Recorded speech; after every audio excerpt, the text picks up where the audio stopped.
नमस्कार दोस्तों, target with PS Parihar channel में आपका स्वागत है। इस चैनल के माध्यम से आप लोगों को विद्यार्थी जीवन से संबंधित सभी सूचनाएं प्रदान की जाती हैं। उसी क्रम में आज के इस वीडियो में हम लोग बात करेंगे प्राथमिक शिक्षक भर्ती की। उसके बाद में हम लोग बात करेंगे संघ लोक सेवा आयोग की परीक्षा की। इसके बाद में हम लोग बात करेंगे यूपी ट्रिपल एससी की बहुत सारी सूचनाएं हैं। और इसके बाद हम लोग बात करेंगे एसएससी व डीएलएड परीक्षा की। तो वीडियो को जल्दी से लाइक कर दें, शेयर कर दें, और जिन छात्रों ने चैनल को अभी भी सब्सक्राइब ना किया हो तो जल्दी से सब्सक्राइब कर लें, ताकि आप लोगों को भी इसी तरीके के ऑथेंटिक अपडेट सबसे पहले मिलती रहें। चलिए शुरू करते हैं। अब प्राथमिक शिक्षक भर्ती आई नहीं है और विद्यार्थियों की अलग अलग जो मांगे हैं वो शुरू हो गई हैं। कहीं पर जो बीटीसी के जो छात्र हैं वो बीटीसी वरीयता की मांग कर रहे हैं। बीटीसी के विद्यार्थियों का ये कहना है कि अब जो है बीटीसी के जो छात्र हैं वो पर्याप्त मात्रा में हो गए, इसलिए बीएड के जो अभ्यर्थी हैं या तो उनको बाहर कर दिया जाए या तो बीटीसी को प्रथम वरीयता में रखा जाए। तो वहीं पर बहुत सारे ऐसे छात्र संगठन हैं और बहुत सारे ऐसे छात्र हैं जो एकेडमिक को इस भर्ती से पूरी तरीके से बाहर कर देना चाहते हैं। चूँकि जो एकेडमिक का जो रिकॉर्ड है वो अलग अलग कई सालों का है। पहले जो मूल्यांकन होता था आज से 15 साल पहले, 10 साल पहले या 20 साल पहले, तब मूल्यांकन जो है वो लिबरल नहीं था और विद्यार्थियों को बहुत कम नंबर दिए जाते थे, चाहे वो यूनिवर्सिटीज़ की परीक्षाएं हों, चाहे वो हाई स्कूल इंटरमीडिएट यानी कि बोर्ड इत्यादि की परीक्षाएं हों। जो पुराने छात्र होते हैं उनको नुकसान होता है। ऐसा नहीं कि वो छात्र योग्य नहीं थे, वो सभी छात्र योग्य थे और योग्य हैं, लेकिन अलग अलग मूल्यांकन पद्धति की वजह से इन विद्यार्थियों को जो एकेडमिक है वो कम है। इसी तरीके से बहुत सारे ऐसी यूनिवर्सिटीज़ हैं, बहुत सारे ऐसे विश्वविद्यालय हैं जो ज़्यादा नंबर देते हैं। कुछ विश्वविद्यालय ऐसे होते हैं जो बहुत कम नंबर देते हैं, जैसे इलाहाबाद विश्वविद्यालय। तो अब विद्यार्थियों ने ये मुहिम छेड़ी है कि एकेडमिक किसी तरीके से हट जाए और जो भर्ती हो प्राथमिक शिक्षक भर्ती वो टीईटी के नंबर के आधार पर और सुपर टीटी के नंबर के आधार पर होनी चाहिए, यानी प्रतियोगी परीक्षा के आधार पर ही भर्ती हो। और इसके लिए अब बड़े बड़े संगठन भी आ चुके हैं। अभी मेरी थोड़ी देर पहले बातचीत हुई है प्रतियोगी मोर्चा के अध्यक्ष विकी खान, उनका प्रतिनिधिमंडल बहुत जल्दी सरकार से मिलने जाने वाला है और उत्तर प्रदेश के शिक्षा मंत्री से मुलाकात होने वाली है। मुलाकात का समय मांगा जा रहा है, जैसे मुलाकात हो जाती है तो ज्ञापन दिया जाएगा। ज्ञापन में प्राथमिक शिक्षक भर्ती के विज्ञापन की मांग की जाएगी, साथ ही इस भर्ती में बदलाव की मांग की जाएगी कि इस भर्ती में, आने वाली भर्ती में एकेडमिक को पूरी तरीके से हटा दिया जाए। ऐसी मांग मेरी तरफ से नहीं है, मैं तो आपको सूचना देता हूं जो भी विद्यार्थी जगत से घटित होती है सूचना। आप लोग क्या चाहते हैं, आप लोग कमेंट बॉक्स में अवश्य बताएं कि आप एकेडमिक के साथ में सुपर टीटी चाहते हैं या केवल सुपर टीटी के आधार पर चाहते हैं या सुपर टीटी और टीईटी के आधार पर भर्ती को चाहते हैं। और इसके बाद में जो अगली सूचना है वो है संघ लोक सेवा आयोग। अभी हाल ही में फाइनल परिणाम जारी हुआ है और उसमें फिर से हिंदी की जो कोचिंग संस्थान है वो निशाने पर आ गई हैं। मैंने एक वीडियो बनाया था लगभग 4 महीने पहले और टॉप 5 कोचिंग मैंने बताई थी भारत की यूपीएससी की। ये मेरा वीडियो है टॉप 5 कोचिंग वाला, लगभग 4 महीने पहले। और मैंने इस वीडियो में एक भी कोचिंग हिंदी की नहीं रखी थी। इसका कमेंट बॉक्स में बहुत सारे लोगों ने कमेंट किया और बहुत सारे यूट्यूबर्स ने वीडियो बनाया था कि आपने जो बहुचर्चित कोचिंग है प्रयागराज की, आपने उस कोचिंग का नाम क्यों नहीं लिया। हिंदी माध्यम की एक बहुत अच्छी कोचिंग है जो बहुत सारी उसकी ब्रांचेस हैं, दिल्ली वगैरह में भी, आपने उसका नाम क्यों नहीं लिया। बहुत अच्छा मोटिवेट करते हैं सर जी। तो मोटिवेट करना एक अलग बात होती है, किससे कहानियाँ कहने वाली बात अलग होती है, लेकिन सिलेक्शन दिलाने वाली बात अलग होती है। जिन विद्यार्थियों ने उस समय विरोध किया था मेरे इस वीडियो का कि हिंदी माध्यम का आपने नाम क्यों नहीं रखा टॉप 5 में, तो आप खुद बताइए कि जो अभी रिजल्ट आया है उसमें हिंदी माध्यम के कितने विद्यार्थी चयनित हुए हैं उस कोचिंग संस्थान से। और ऐसा भी नहीं है कि दोष केवल यूपीएससी का है।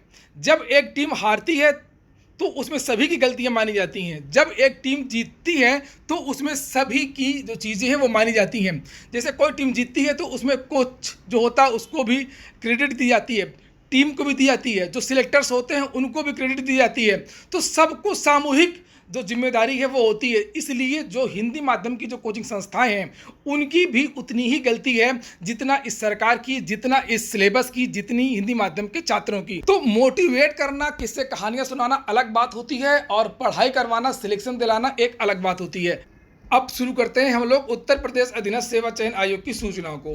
यूपी ट्रिपल एस सी के सारे अपडेट्स आपको इस चैनल के माध्यम से दिए जाते हैं और सुबह की वीडियो में ये सूचना छूट गई थी, इसलिए मैं आपको फिर से बता दूं कि पहली बात तो ये कि अभी सहायक सांख्यिकी अधिकारी और मंडी परिषद और जूनियर इंजीनियर के विद्यार्थी लखनऊ में गए थे। धरना प्रदर्शन इन विद्यार्थियों ने किया था और जो वार्ता हुई थी, वार्ता में दो बातें हुई थी। एक तो बात ये हुई थी कि इन्होंने कहा था कि 15 दिन के अंदर 10 से 15 दिन में हम एक नया परीक्षा कैलेंडर जारी करेंगे, जिसमें आप लोगों की परीक्षाओं की चर्चा होगी, जिक्र किया जाएगा, तारीखें बताई जाएंगी और जो बहुत सारी जो भर्तियां जिनके परिणाम इत्यादि नहीं आए हैं उनके बारे में भी बताया जाएगा।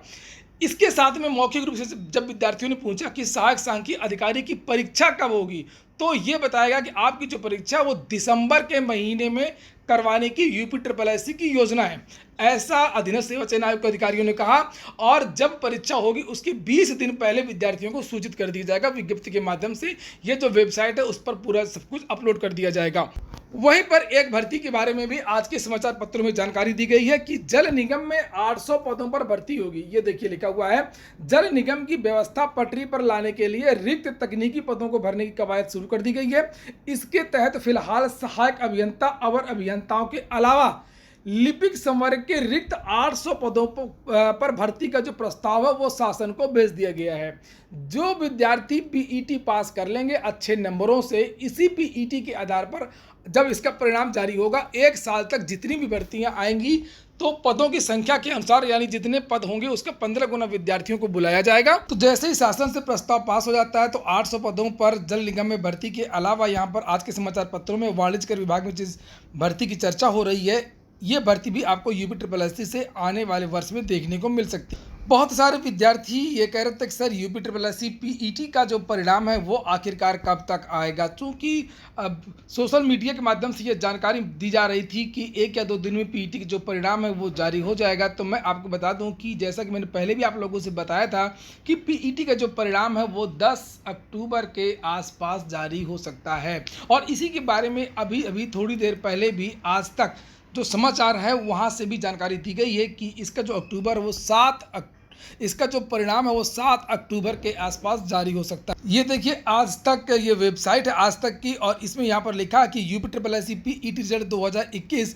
क्वालिफाइड कैंडिडेट्स की मेरिट लिस्ट जल्द यहाँ कर पाएंगे डाउनलोड। और यहाँ पर लिखा आंसर की पर आपत्तियाँ दर्ज कराने की जो लास्ट डेट थी वो 7 सितंबर थी और बोर्ड 7 अक्टूबर तक फाइनल रिजल्ट जारी कर सकता है। रिजल्ट डाउनलोड करने के लिए उम्मीदवार इस वेबसाइट पर लॉगिन करके देख सकते हैं। तो 7 अक्टूबर का मतलब ये नहीं है कि 7 अक्टूबर को ही, बहुत सारी औपचारिकताएं होती है, जैसे कि मैंने पहले बताया आप लोगों को, बोर्ड की मीटिंग होती है, रीचेकिंग होता है, बहुत फिर से परिणाम को चेक किया जाता है, तो बहुत सारी चीज़ें होती हैं। तो इसमें 1 या 2 दिन का आगे पीछे हो सकता है और वही 10 तारीख तक आपका जो परिणाम है वो जारी हो जाएगा। थोड़ी देर पहले ही ये आज तक ने अपडेट किया है। अगली सूचना है एसएससी की। एसएससी में स्किल टेस्ट के लिए 28,508 छात्र क्वालिफाई हुए हैं। लिखा कि एसएससी ने CHSLE 2019 के तहत टियर 2 डिस्क्रिप्टिव पेपर का रिजल्ट भी जारी कर दिया है। कुल 28,508 विद्यार्थी जो है टाइपिंग टेस्ट के लिए पास हुए हैं। टाइपिंग टेस्ट इन विद्यार्थियों का 3 नवंबर 2021 को प्रस्तावित है। ये बात हो रही है 2019 टियर 2 परिणाम की, और वहीं पर 2018 का भी परिणाम एसएससी ने जारी कर दिया है। लिखा है कि CHSLE 2018 में 5,645 अभ्यर्थी सफल हुए हैं। कर्मचारी चयन आयोग ने बृहस्पतिवार को कंबाइंड हायर सेकेंडरी लेवल परीक्षा 2018 का फाइनल रिजल्ट जारी कर दिया। केंद्र सरकार के अलग अलग विभागों में 5,645 अभ्यर्थियों को विभिन्न पदों के लिए सफल घोषित किया गया है। अगली सूचना डीएलएड की है। डीएलएड के कुछ परीक्षा केंद्रों से सूचना मिली थी कि वहाँ पर पेपर आउट हुआ था और इसके लिए आख्या भी मांगी गई थी। और एक परीक्षा केंद्र की फिलहाल जो परीक्षा है वो अभी निरस्त कर दी गई है। लिखा है मथुरा के एक केंद्र की गणित विषय की परीक्षा हुई निरस्त।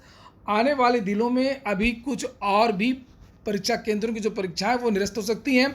डीएलएड का जो पेपर है 28 तारीख का वो आउट हो गया था। लिखा डिप्लोमा इन एलिमेंट्री एजुकेशन के चौथे सेमेस्टर की परीक्षा के दौरान कई जिलों में नकल और पर्चा वायरल होने के मामले में सचिव परीक्षा नियामक प्राधिकारी संजय कुमार उपाध्याय ने सभी डायट प्रचारकों से रिपोर्ट मांगी थी। बृहस्पतिवार को 46 जिला शिक्षा एवं प्रशिक्षण संस्थान के प्राचार्यों ने रिपोर्ट परीक्षा नियामक को भेज दी है। इसी आधार पर मथुरा के एक केंद्र पर मंगलवार को हुई गणित की परीक्षा निरस्त कर दी गई है। और लिखा है कि शाम तक 46 जिलों से रिपोर्ट आ गई थी और इसके आधार पर मथुरा का एक केंद्र, बाकी जितने भी परीक्षा केंद्र हैं उन सभी को लगभग क्लीन चिट दे दी गई है। लिखा है कि अन्य परीक्षा केंद्रों के अंदर नकल की बात सामने नहीं आई है। शेष जिलों की रिपोर्ट का इंतजार है। सूबे के 68 जिलों में डीएलएड चौथे सेमेस्टर की परीक्षा 27 सितंबर को शुरू हुई थी। तो ऐसा हमेशा किया जाता है पीएनपी के द्वारा। ये है हो गई आज की सूचना। और वीडियो अगर आपको अच्छा लगा हो तो लाइक कर दें। जिन छात्रों ने चैनल को सब्सक्राइब ना किया हो सब्सक्राइब कर लें। पूरा वीडियो सुनने के लिए बहुत बहुत धन्यवाद।